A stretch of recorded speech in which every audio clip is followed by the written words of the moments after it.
First, India is the India Alliance, actually, but be that as it may. Actually, it is like the Royal Challengers Bangalore, isn't it? That lost almost all the first few games, I mean, 6 or 7 games, and then they've been back on the run, and they have an important game today. So talking about cricket and IPL. Rajdeep, really, I think to be very fair and objective, I think all these predictions about numbers and numbers of seats and all of these things are really just pie in the sky kind of discussions. I will tell you what is for real. What are the facts?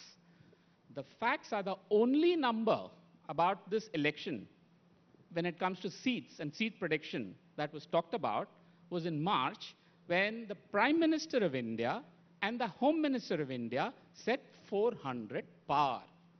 That was the only number that they put out.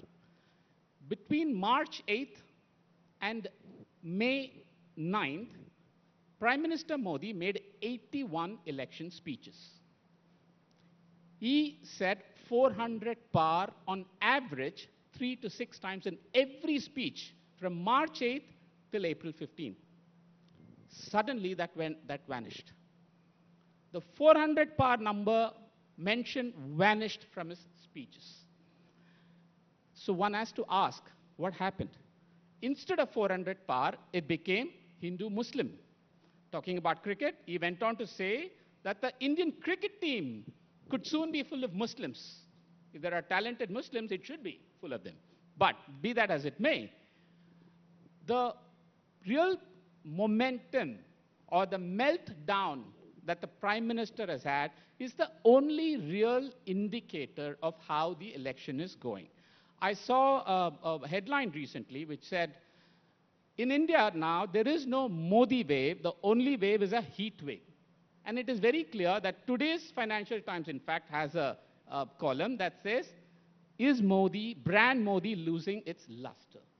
So this is the only pattern that we are seeing as elections have progressed after 5 phases.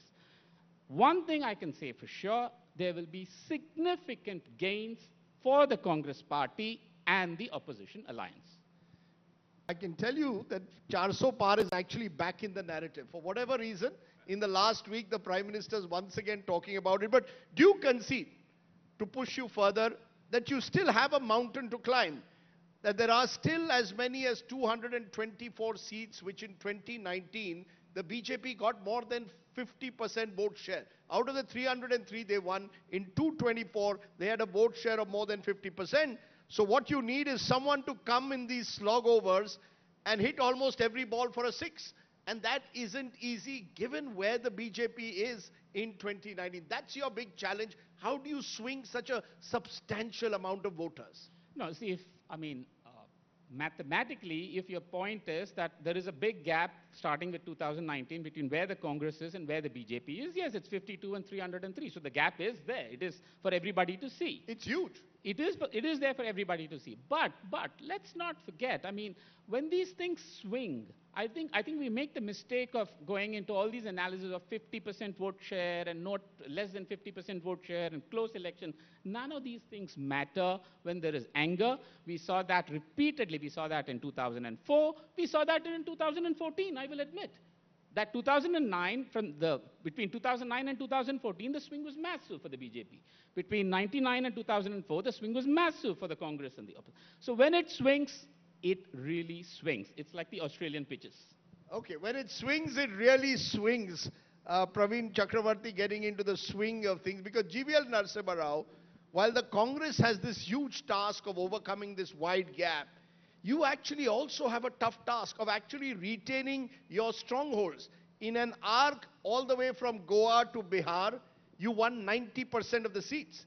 You, in a sense, maxed out. You won 254 out of 283 seats in a particular belt across North and West India. I'm not including Jharkhand and Himachal in this. But in these seats, in these states, you maxed out. You won 25 out of 25 in a Rajasthan. You won 28 out of 29 in a Madhya Pradesh, 10 out of 10 in Haryana, 7 out of 7 in Delhi. All of that makes it very, very difficult. 41 out of 48 in Maharashtra. Do you concede that's your challenge? How do you retain?